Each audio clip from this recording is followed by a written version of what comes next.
Coming to the management of the shoulder joint, in this video, we shall discuss the management of the shoulder joint.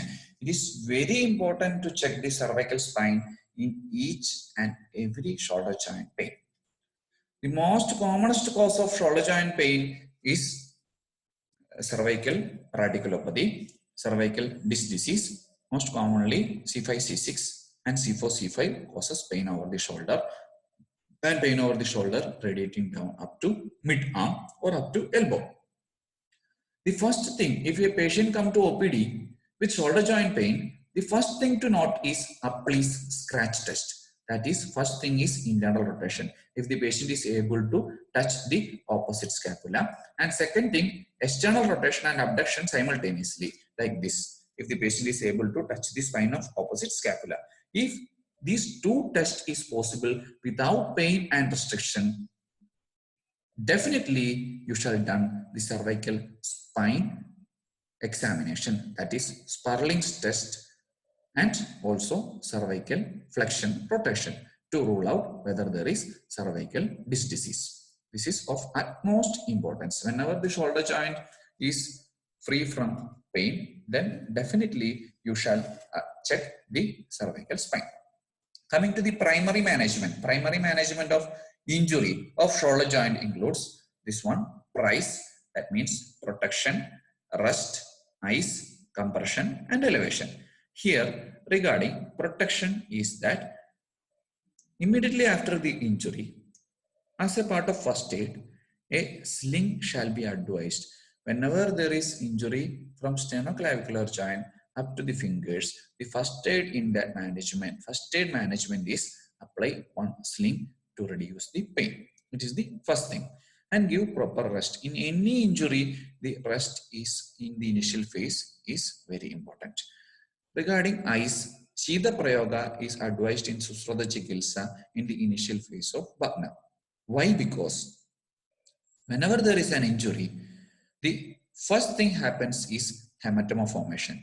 Due to fracture or due to muscle strain or to ligament sprain, the first thing happens is hematoma formation, and this hematoma causes soft tissue injury. To reduce this hematoma formation and to reduce the complications due to hematoma formations, Shida Prayoga is advised. For that, the best thing is Murivanna, which is a mediocre in between Shida and Ushna.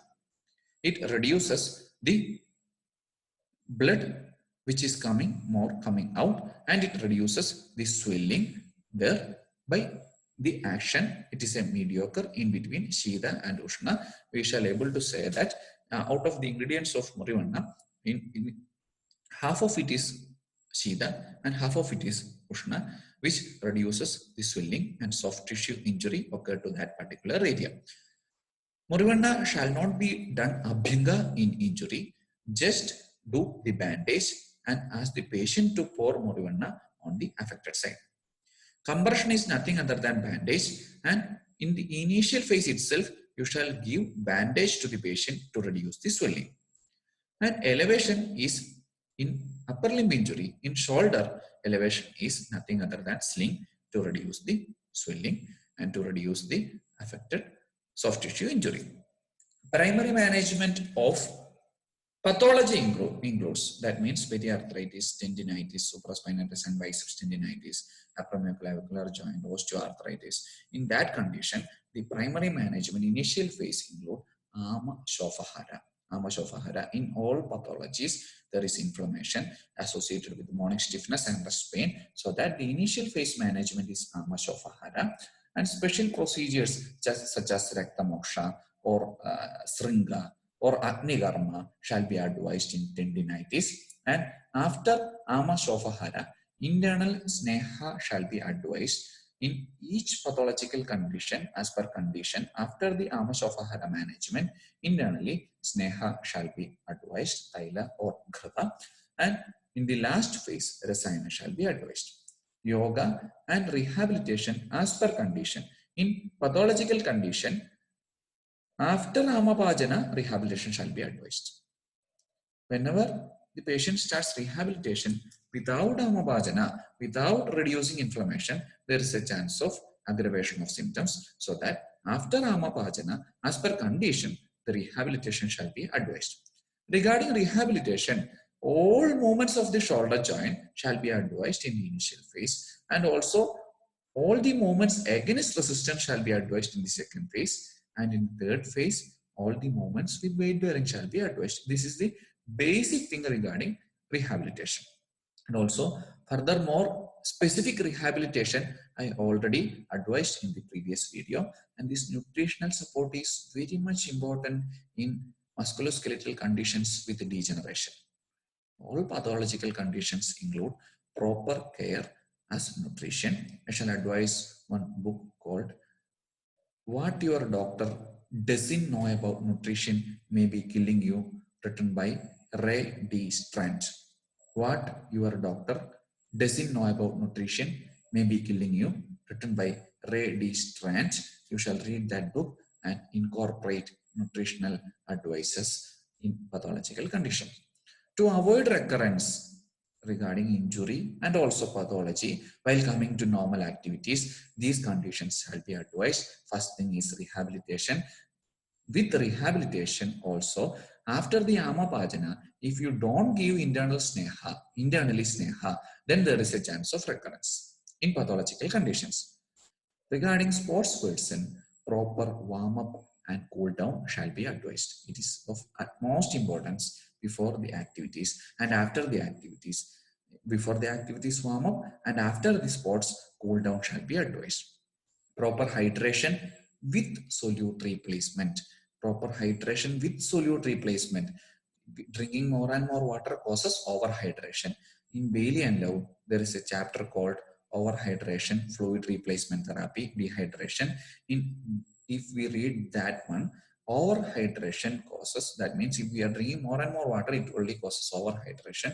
There is no solute replacement. So whenever you search Susruta Samhita Chikitsa Sthana in an emergency, in all emergencies regarding injury, regarding Sabdyovrana, everywhere Acharya Susruta advised Mamsa Rasa Yavagu Peya and Bilibi Sasaindava Butnida for solute replacement.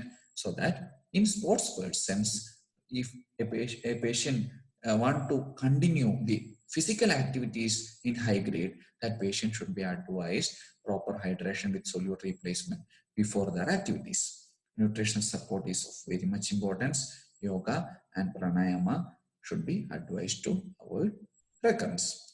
Coming to the quick examination, shrugging at time of abduction is due to supraspinatus tendinitis or supraspinatus tendon tear. Pain in mid-range of abduction and extreme painless is due to painful arc syndrome. This painful arc syndrome includes 5 causes: supraspinatus tendinitis, supraspinatus tendon tear, calcification of supraspinatus muscle, greater tuberosity fracture, and subacromial bursitis. Sharp pain felt only above 120 degree of abduction is due to AC joint arthritis. Whole range of abduction painful is in glenohumeral joint arthritis, which is very rare when compared to other joints in shoulder joint.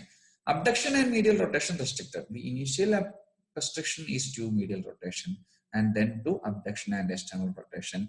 It is adhesive capsulitis with 3 stages. First stage is increasing pain, second stage is decreasing pain and increasing stiffness, and in third stage decreasing stiffness. MTCAN test is done for supraspinatus tendinitis and to supraspinatus partial tear. Drop-down test is done in supraspinatus complete tear. A please scratch test is the basic examination, clinical examination for any shoulder joint pathology in the initial phase. It is of quick examination. That means whenever a patient comes to OPD with shoulder joint pain, within 10 seconds by checking a please scratch test, you shall be able to tell that the shoulder joint is normal or not. And this please scratch test is very much effective in diagnosis of periarthritis or adhesive capsulitis. Cocker's method of reduction is done in anterior shoulder dislocation. It is traction along the line of humerus with counter traction, external rotation in the second phase. In the third phase, adduction up to the midline of chest, maintaining the external rotation, and in the last phase, adduction. Our strength regarding orthopedics is cost-effective methods. First thing is that you need precise diagnosis with clinical examination and relevant investigation. Our weakness is surgery. If there is complete here, we need to refer that patient. Our opportunity is Anushastra and rehabilitation, including yoga. Our threat regarding management of injury management of orthopedics is QUACS. Coming to conclusion, regarding injury or pathology, history is very much important in shoulder joint. Specific diagnosis or precise diagnosis with clinical examination and relevant investigation. The first thing regarding clinical examination is that don't do all the clinical examination in a single patient. If you get the diagnosis with only one single clinical examination, that is the quality of the examiner, or that is the quality of the doctor. So that reduce the clinical examination, you need precise diagnosis with clinical examination and relevant investigations. Relevant investigations shall be done. Don't do all the investigations. Reduce the investigations and improve the quality of the physician through clinical examination. Clinical examination gives the correct prognosis. It is so very important. If troponin test is positive, then you shall advise the patient to go for surgical correction immediately. Otherwise, we are not doing ethical practice. Earlier tradition, that means the medicines with total 5 to 10 ingredients is of very much effective in the management of pathological musculoskeletal conditions. With proper pathya and Anushastra shall be incorporated for better result to reduce the time and cost. Rehabilitation is very important in the management of musculoskeletal condition, and definitely everyone should learn the rehab and use it and practice it as per condition. True mental assurance shall also be advised. Thank you for this opportunity. This is very important to change your life. You need to change your priorities. Thank you. Thank you very much for the patient listening. Thank you.